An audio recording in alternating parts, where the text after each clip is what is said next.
નમસ્તે વિદ્યાર્થી મિત્રો, આજે આપણે સિન્થેસિસના છેલ્લા 2 પોઈન્ટ શીખવાના છે. અત્યાર સુધી 8 મુદ્દા શીખી ગયા છીએ. 9મો મુદ્દો હું શરૂ કરું છું. 8 મુદ્દામાં તમને સમજણ પડી ગઈ હશે. તમે નિયમો રિવિઝન કરી અને જોઈ લીધા પણ હશે, નોટમાં ઉતારી લીધા પણ હશે. હવે જે 9મો મુદ્દો છે એ 9મો મુદ્દો સિન્થેસિસનો કેવો છે? તો reason and result clause. Reason and result clause એટલે શું? તો કારણ અને પરિણામ દર્શાવતા, કારણ અને પરિણામ માટે બીકોઝ, સો કે ધેરફોર નો ઉપયોગ થાય. એટલે કે આ બીકોઝ શબ્દ છે, સો છે અને ધેરફોર છે. આવા સંયોજકોનો ઉપયોગ કરી અને આપણે વાક્ય જોડી શકીએ છીએ. દાખલા તરીકે જુઓ, અહીંયા આપ્યું છે trees are our best friends, એટલે કે વૃક્ષો આપણા સાચા મિત્રો છે. દે ગીવ અસ શેડ, એ આપણને શું આપે છે? છાયો આપે છે. દે ગીવ અસ વુડ, આપણને લાકડું આપે છે. એબોવ ઓલ, અને એબોવ ઓલ એટલે આ બધા ઉપરાંત દે રિડ્યુસ પોલ્યુશન, વૃક્ષો શું કરે છે? પ્રદૂષણને ઘટાડે છે. હવે અહીંયા પહેલું વાક્ય એવું છે કે trees are our best friend, વૃક્ષો આપણા સાચા મિત્રો છે. પણ સાચા મિત્રો શા માટે છે? તો એના કારણ પણ પાછળ આપે છે ને.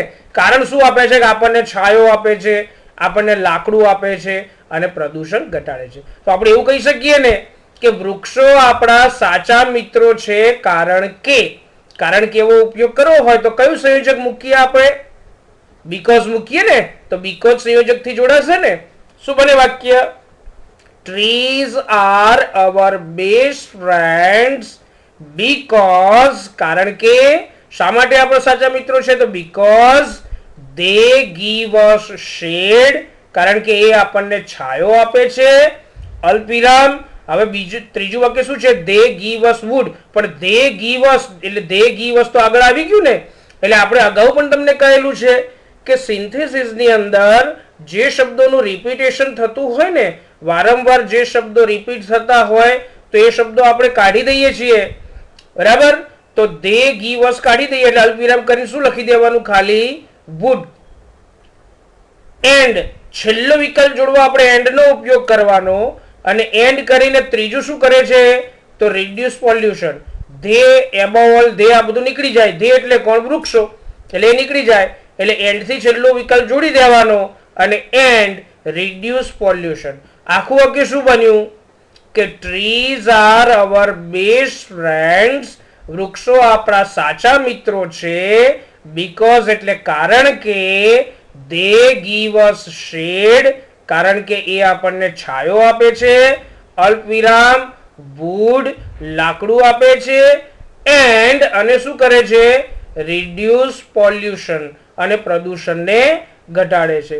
તો આવી રીતે આપણે બનાવી શકીએ. આ બનાવ્યું ને આપણે વાક્ય. નીચે તમને દેખાય છે ને કે trees are our best friends because they give us shade, wood and reduce pollution. તો આવી રીતે બીકોઝ, સો, ધેરફોર આવા સંયોજકોનો ઉપયોગ કરી અને આપણે વાક્યનું સિન્થેસિસ કરી શકીએ છીએ. બરાબર? સંયોગીકરણ, વાક્ય એક બનાવી શકીએ છીએ. એવી જ રીતે બીજા એક્ઝામ્પલ આપણે જોઈએ. Books are our best friends, ચોપડીઓ આપણા સાચા મિત્રો છે. શા માટે સાચા મિત્રો છે? તો એના કારણ આપ્યા છે કે દે ગીવ અસ ઇન્ફોર્મેશન, આપણને માહિતી આપે છે. દે ગીવ અસ નોલેજ, આપણને જ્ઞાન આપે છે. અને દે સોલ્વ અવર પ્રોબ્લેમ્સ, અને આપણી સમસ્યાઓનો ઉકેલ લાવે છે. તો આપણે એવું કહી શકીએ ને. હવે તમને આવડી જાય વાક્ય. તમે જાતે વિચારશો તો પણ તમને ખ્યાલ આવશે કે કયા સંયોજકોથી જોડાશે, કયા કયા શબ્દો લેવાના છે, કયા કયા શબ્દો કાઢી દેવાના છે, એ તમને પણ ખ્યાલ આવશે. જો વાક્ય કેવું બને છે કે books are our best friends, એટલે કે ચોપડીઓ આપણા સાચા મિત્રો છે.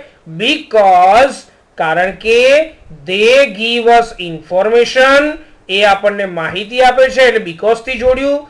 અલ્પવિરામ. હવે અહીંયા ફરીથી દે ગીવ અસ આવ્યું એટલે નીકળી જાય. અલ્પવિરામ કરીને ખાલી શું લખવાનું? નોલેજ. એન્ડ, અને ત્રીજું વાક્ય આપણે ક્રિયાપદથી જોડી દઈશું એટલે એન્ડ સોલ્વ અવર પ્રોબ્લેમ્સ. શું બન્યું આખું વાક્ય કે books are our best friends because they give us information. આવ્યું ને?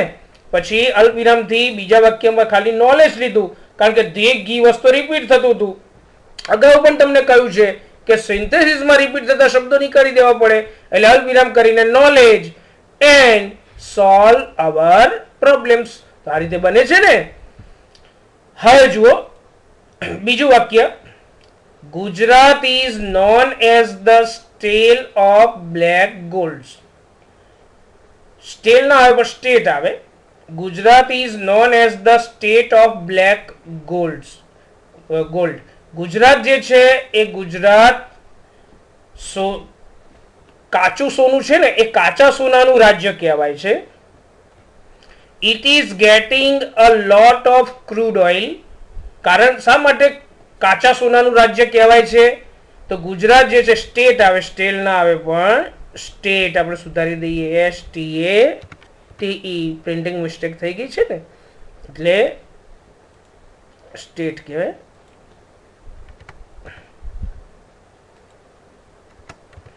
તો ગુજરાત જે છે એ ગુજરાત એ ઓળખાય છે કેવું? જે કાળું સોનું છે ને, કાળા સોનાનું રાજ્ય તરીકે ઓળખાય છે. શા માટે? કારણ કે it is getting a lot of crude oil. કારણ કે ગુજરાતમાંથી ઘણું બધું ક્રૂડ ઓઇલ મળી રહે છે. The oil is obtain from the ground. અને ક્યાંથી મેળવાય છે?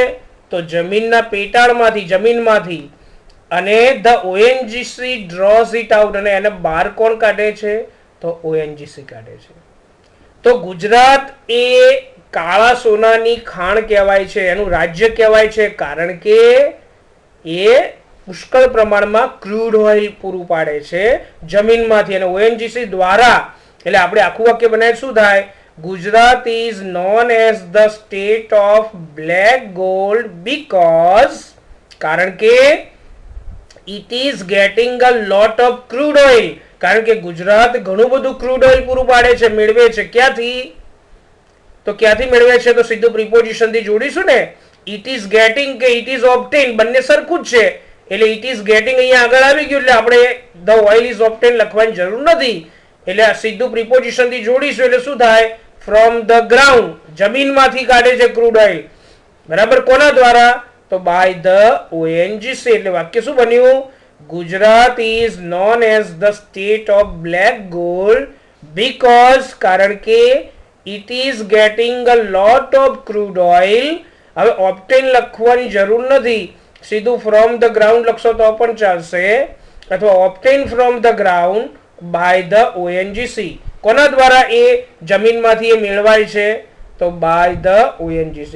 અહીંયા આપણે ઓબ્ટેન લખ્યું છે, પરંતુ તમે ઓબ્ટેન નહીં લખો ને તો પણ ચાલશે, સીધું ફ્રોમ ધ ગ્રાઉન્ડ લખશો તો પણ ચાલે, કારણ કે ઇઝ ગેટિંગ એટલે ઓબ્ટેન થઈ ગયું, રિપીટ શબ્દ થાય છે, તો ના લખો તો પણ ચાલે. તો આવી રીતે આ વાક્ય બન્યું છે. ત્રીજું વાક્ય આપણે જોઈએ તો ત્રીજા વાક્યની વાત કરીએ તો that man deserves my thanks. એ માણસ મારા આભારનો હકદાર હતો. ડિઝર્વ્સ એટલે એ એનું હક ધરાવતો હતો, લાયક હતો, જેને કહેવાય આપણે ડિઝર્વ એટલે લાયક. એ માણસ મારા આભારનો લાયક હતો, કારણ કે હી ફાઉન્ડ માય પર્સ. એ માણસને મારું પર્સ જડ્યું, અને પર્સ જડ્યું છતાં પણ he return it to me. છતાં પણ કહે છે કે એણે એ પર્સ મને પાછું આપ્યું. અને કેવી રીતે પાછું આપ્યું? He did not take anything out of it. એણે એ પર્સમાંથી કશું જ લીધું નહીં, કશું જ લીધા વગર પાછું આપ્યું. હવે આપણે એવું કહી શકીએ કે એ માણસ મારા આભારનો હકદાર હતો, કારણ કે એને મારું પર્સ મળ્યું અને મને પાછું આપ્યું કશું જ લીધા વગર. એવો અર્થ આપણે કરવો છે, એવું એક વાક્ય બનાવવું છે. એટલે કે that man deserves my thanks because, એ માણસ મારા આભારનો હકદાર હતો, કારણ કે હી ફાઉન્ડ માય પર્સ, એને મારું પર્સ મળ્યું, and return it to me, અથવા તો and return to me, it ના લખો તો પણ ચાલે, અને મને પાછું આપ્યું. કેવી રીતે? કશું લીધા વગર. ના વગર એવો અર્થ કરવો છે ને. ના વગર માટે ઇંગ્લિશમાં આપણે વિધાઉટ નો ઉપયોગ કરીએ છીએ, અને વિધાઉટ એ પ્રીપોઝિશન છે, ના વગર એવો અર્થ થાય વિધાઉટ, અને પ્રીપોઝિશન પછી હંમેશા ક્રિયાપદનું આઈએનજી વાળું રૂપ આવે. એટલે વિધાઉટ અહીંયા મૂકીશું, પણ પછી જે આ ટેક ક્રિયાપદ છે ને એને આઈએનજી લગાવી દઈશું, એટલે without taking anything out of it. એટલે આવું બને ને કે that man deserves my thanks because, પહેલું વાક્ય આપણે બીકોઝ થી જોડ્યું ને, એટલે બીકોઝ કારણ કે, હી ફાઉન્ડ માય પર્સ કારણ કે એને મારું પર્સ મળ્યું, એન્ડ એને શું કર્યું, રિટર્ન ઇટ ટુ મી અને મને પાછું આપ્યું. પણ કેવી રીતે, કશું લીધા વગર, એટલે વિધાઉટ પછી ટેક નું આઈએનજી ટેકિંગ કર્યું, કારણ કે વિધાઉટ એ પ્રીપોઝિશન છે અને પ્રીપોઝિશન પછી હંમેશા ક્રિયાપદનું કેવું રૂપ આપણે મૂકીએ છીએ, તો આઈએનજી વાળું મૂકીએ છીએ. એટલે without taking anything out of it. તો આ રીતે આપણે પહેલા પ્રકારના વાક્યોનું જોયું ને, તો આ વાક્યો આવી રીતે બને છે. હવે આપણે સિન્થેસિસના છેલ્લો પ્રકાર, ટોટલ 10 પ્રકાર છે, 9 પ્રકાર આપણે જોઈ લીધા, અને 10મો અને છેલ્લો પ્રકાર જે છે એ પણ આપણે સમજવાનો પ્રયત્ન કરીએ. તો એમાં કેવું થાય છે, તો purpose and result clause. Purpose એટલે હેતુ અને રિઝલ્ટ એટલે પરિણામ. હેતુ અને પરિણામ માટે એક તો હેતુ બતાવવા માટે સો ધેટ નો ઉપયોગ થાય. સો ધેટ નો અર્થ થાય કે જેથી કરીને, અને પરિણામ બતાવવા માટે પણ સો ધેટ થાય, પણ આ સો અને ધેટ વચ્ચે શું આવે છે, વિશેષણ આપે છે. જ્યારે કમ્પ્લીટ ધ સેન્ટેન્સ આપણે શીખ્યા ને, તો એ કમ્પ્લીટ ધ સેન્ટેન્સ ની અંદર પણ આપણે આ સો ધેટ પર્પઝમાં શીખી ગયા, આ સો ધેટ રિઝલ્ટમાં શીખી ગયા, બરાબર. તો એનો પણ ઉપયોગ કરી અને આપણે વાક્યોનું સંયોગીકરણ કરતા શીખીએ. તો એવા વાક્યનો ઉપયોગ કરી અને સંયોગીકરણ કરવું છે. જો પહેલું વાક્ય એવું છે કે Bella is my daughter. Bella મારી દીકરી છે. She goes to the Azad beauty parlour. એ ક્યાં ગઈ, તો આઝાદ બ્યુટી પાર્લરમાં ગઈ. She intends to complete that course. એ શા માટે આઝાદ બ્યુટી પાર્લરમાં ગઈ, કારણ કે એ ત્યાં જઈ અને બ્યુટી પાર્લરનો કોર્સ એને કમ્પ્લીટ કરવો હતો. એટલે ઇન્ટેન્સ એટલે ઈરાદો રાખવો, એનો એક કોર્સ પૂરો કરવાની ઈચ્છા હતી, ઈરાદો હતો. શા માટે, શી મે બીકમ બ્યુટિશિયન. એટલા માટે એ આઝાદ બ્યુટી પાર્લર પોતાનો કોર્સ પૂરો કરવા ગઈ કે જેથી કરીને એ બ્યુટિશિયન બની શકે. હવે બેલા કોણ છે, તો માય ડોટર છે, તો એનું એપોઝિશન કરી દઈશું, બેલા અલ્પવિરામ માય ડોટર. એટલે અહીંયા બીજા વાક્યમાં જે શી છે ને, એ શી ની જગ્યાએ શું લખી દેવાનું, આગળ આપણે એપોઝિશન શીખી ગયા ને કે કોઈના માટે કોઈ શબ્દ વપરાયો હોય તો એને અલ્પવિરામ કરીને કર્તાની જગ્યાએ મૂકી દેવાનું. એટલે કે બેલા અલ્પવિરામ માય ડોટર ક્યાં ગઈ, તો goes to the Azad beauty parlour. એ આઝાદ બ્યુટી પાર્લરે ગઈ શેના માટે, તો હેતુ બતાવ્યો છે, ટુ કમ્પ્લીટ ધેટ કોર્સ. એ કોર્સ પૂરો કરવા માટે. શા માટે, કે જેથી કરીને, એટલે કે સો ધેટ, એટલે કે જેથી કરીને. હવે આપણે સો ધેટ વાળી વાક્ય રચના શીખ્યા ને, તેમાં શું હોય, સો ધેટ પછીના વાક્યમાં મોડેલ વર્બ આવતું હોય. એટલે તમારે જોવાનું, જે વાક્યમાં મોડેલ વર્બ આવતું હોય એ વાક્યની આગળ સો ધેટ મૂકી દેવાનું. એટલે એ વાક્ય પર્પસ થી જોડાશે, કારણ કે એનો હેતુ શું છે, શી મે બીકમ બ્યુટિશિયન, કે જેથી કરીને એ બ્યુટિશિયન બની શકે. એટલે શું બન્યું આખું વાક્ય, બેલા અલ્પવિરામ my daughter goes to the Azad beauty parlour. Bela my daughter Azad beauty પાર્લરે ગઈ. આપણે અલ્પવિરામ કરીને એપોઝિશન મૂકી દીધું ને. હવે શાના માટે ગઈ, તો ટુ થી હેતુ બતાવવા, એટલે ટુ થી જોડી દેવાનું, ટુ કમ્પ્લીટ ધેટ કોર્સ. એ કોર્સ પૂરો કરવા માટે. શા માટે, તો સો ધેટ, અહીંયા સો ધેટ થી જોડીએ, એટલે so that she may become beautician, કે જેથી કરીને એ બ્યુટિશિયન બની શકે. તો આ રીતનું બને છે. હવે આગળ આપણે જોઈએ, તો આવા જ પ્રકારના બીજા વાક્યો આગળ આપણે જોવાના છે. અહીંયા જે એક વાક્ય આપણે પર્પસ થી જોડ્યું ને, સો ધેટ થી, અહીં દેખાય છે ને સો ધેટ થી જોડેલું, તો એવા આપણે બીજા પ્રકારના વાક્યો જોઈએ. બીજું વાક્ય છે, અહીંયા પહેલું વાક્ય કે માર્ક ટ્વેઇન મેટ ધ એસેસર. એસેસર એટલે મિલકતની જે વેલ્યુએશન નક્કી કરે ને, એને એસેસર કહેવાય. માર્ક ટ્વેઇન હતા, એ એસેસરની પાસે ગયા, જે મિલકતની વેલ્યુએશન કાઢતા હોય એમની પાસે ગયા. હી told him his sources of income. અને ત્યાં જઈ અને એમણે પોતાના જે ઇન્કમ એટલે કે આવકના સ્ત્રોત હતા ને, એ બધા આવકના સ્ત્રોત વિશે કહ્યું. શા માટે ગયા ત્યાં આગળ? તો he may impress him, he is a rich man, કે જેથી કરીને એ આવકના સ્ત્રોત એટલા માટે કયા કે જે એસેસર હતા ને એમને ઇમ્પ્રેસ કરી શકે કે જાણે કે એ એક રીચ મેન છે તરીકે. તો પહેલું ને બીજું વાક્ય જોડીને શું થાય કે mark ટ્વેન made the એસેસર, mark Twain એસેસરને મળ્યા, એન્ડ થી જોડો એટલે આગળ માર્ક ટ્વેન છે, અહીંયા હી છે એટલે હી નીકળી જાય, સીધું ક્રિયાપદથી જોડાઈ જાય, એટલે and told him his sources of income. Mark Twain એસેસરને મળ્યા અને એમને પોતાની આવકના સ્ત્રોત વિશે જણાવ્યું. પછી મોડેલ વાળું વાક્ય છે એટલે સો ધેટ થી જોડી દો. સો ધેટ એટલે કે જેથી કરીને he may impress him as a rich man, કે જેથી કરીને માર્ક ટ્વેન જે છે એ એસેસરને એક પૈસાદાર માણસ તરીકે પ્રભાવિત કરી શકે કે કેટલા બધા રૂપિયાવાળા છે, કેટલા બધા પૈસાવાળા છે.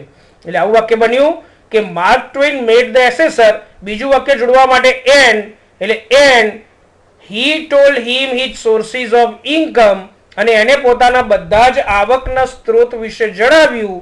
સો ધેટ કે જેથી કરીને શું થાય, he may impress him as a rich man, કે જેથી કરીને એને એક પૈસાદાર માણસ તરીકે ઇમ્પ્રેસ કરી શકે. બરાબર? એટલે આવી રીતે વાક્ય બન્યું. બીજું એક વાક્ય જોઈએ આપણે. The conjurer went home. Conjurer એટલે જાદુગર.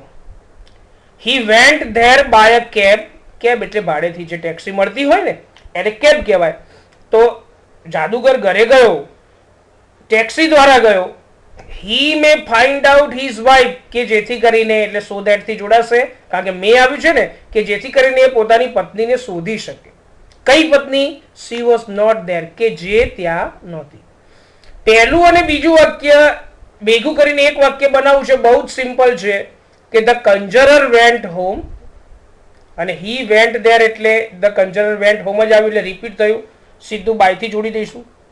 એટલે the conjurer went home by a cab.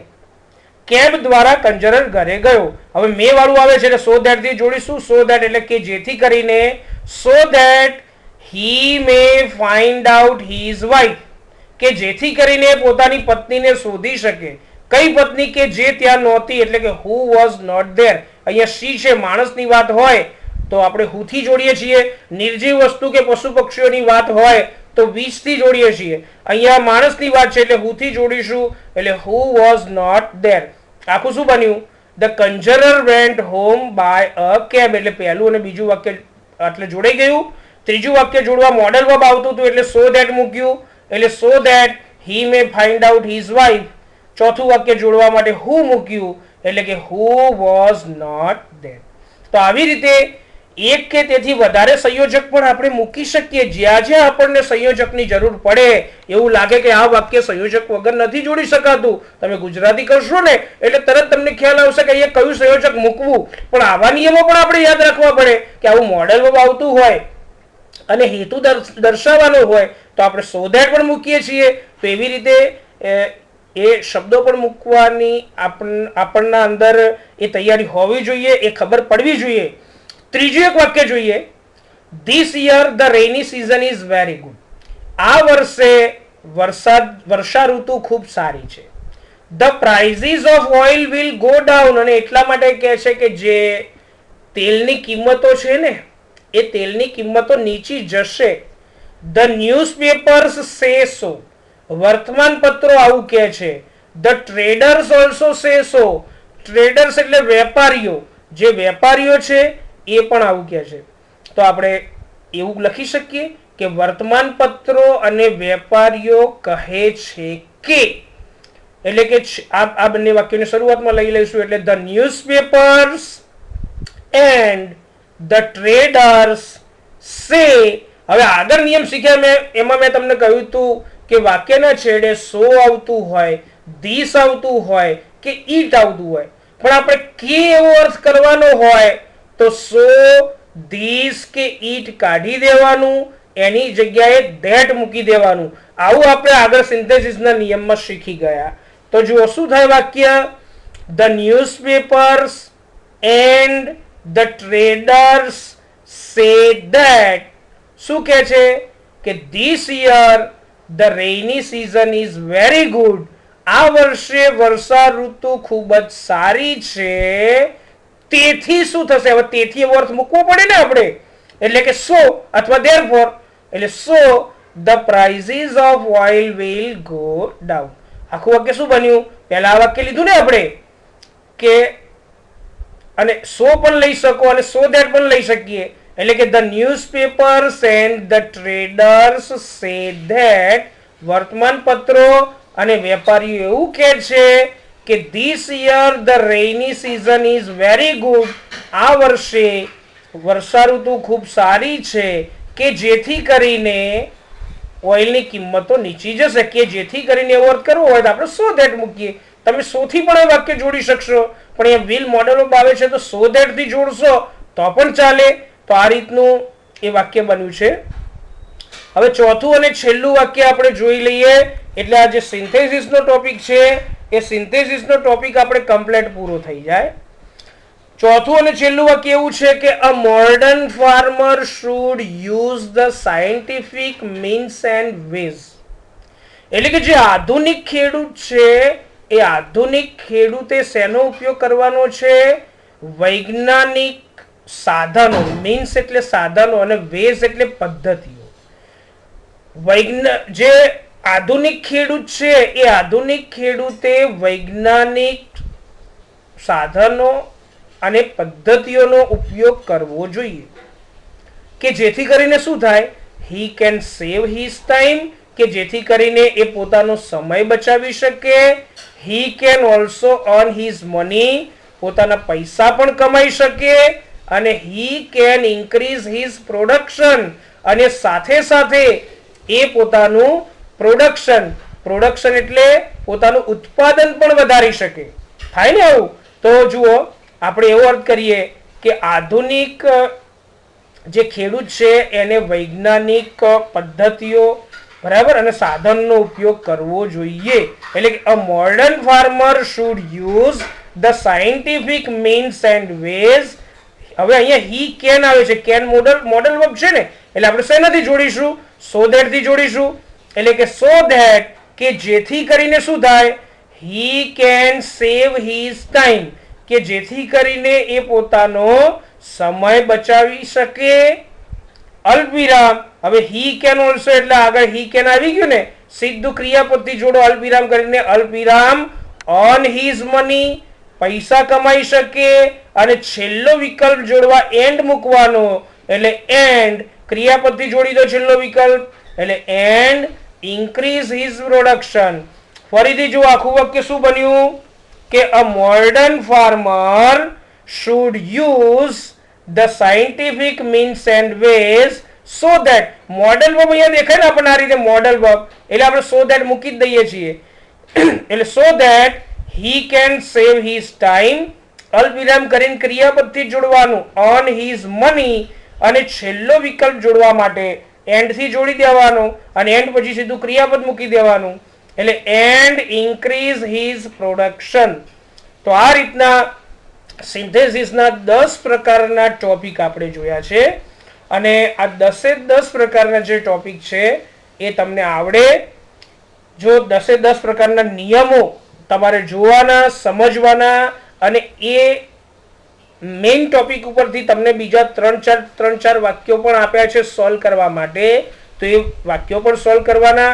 આજે જે 2 ટોપિક ચલાયા તો એ બંને ટોપિકના વાક્યો તમારે તમારી નોટબુકમાં લખી દેવાના, અને લખી અને સમજવાનું, જોવાનું, અને એ ખાસ જોવાનું કે આની અંદર ફેરફાર કેવી રીતે થયો છે, કઈ બાબતથી આની અંદર ફેરફાર કર્યો છે, એ વસ્તુ તમારે ખાસ સમજવાની છે. નિયમ કયો લાગ્યો છે આની અંદર, બરાબર? અને એ રીતે સમજશો તો આ સિન્થેસિસનો ટોપિક ખૂબ સરળ છે, અને તમે જાતે પણ આવા વાક્યો સોલ્વ કરી શકશો. આવા બીજા વાક્યો પણ હું તમને આપીશ, તમને સમજાવીશ, બરાબર? અને તમારી પાસે કોઈ ગ્રામર હોય તો એની અંદર જે સિન્થેસિસના ટોપિકમાં જે વાક્યો આપ્યા છે એ વાક્યો પણ તમારે સોલ્વ કરવાનો પ્રયત્ન કરવાનો છે. અને એટલી પ્રેક્ટિસ કરશો ને તો સિન્થેસિસ ખૂબ સરળ લાગશે તમને, બરાબર? કારણ કે પરીક્ષામાં આ જે સિન્થેસિસનો ટોપિક છે 3 માર્કનો પૂછાય છે. આની અંદર બીજું આપણે કશું જ નથી કરવાનું. 4 જુદા જુદા વાક્યો આપ્યા છે. એ 4 જુદા જુદા વાક્યોને સંયોજકથી જોડી ભેગા કરીને વન મીનિંગફુલ સેન્ટેન્સ બનાવવાનું છે. આની અંદર આપણે ખાલી સંયોજક જ બહારથી લેવાના છે, બીજું બધું તો શબ્દો અંદર જ આપેલા છે. અમુક સમય એવું પણ બને કે એક પણ પ્રકારના સંયોજક વગર આખું વાક્ય તમે જોડી દો. આ 10 પ્રકારના નિયમો સમજ્યા છો અને જો સમજણ પડી જાય તમને કમ્પ્લીટ, તો એવું પણ બને કે એક પણ સંયોજકનો ઉપયોગ કર્યા વગર પણ આખું વાક્ય બની જાય. સિન્થેસિસ પરીક્ષામાં વિદ્યાર્થીઓ માટે ખૂબ જ રોકડા માર્કનો ટોપિક છે અને આ ટોપિક પરીક્ષામાં ફરજિયાત લખવાનો, ક્યારેય છોડવાનો નહીં, કારણ કે આના માર્ક્સ વિદ્યાર્થીઓને મળે જ છે. તમે વ્યવસ્થિત રીતે સમજી અને વાક્ય બનાવશો તો આના માર્ક્સ તમને મળવાના જ છે.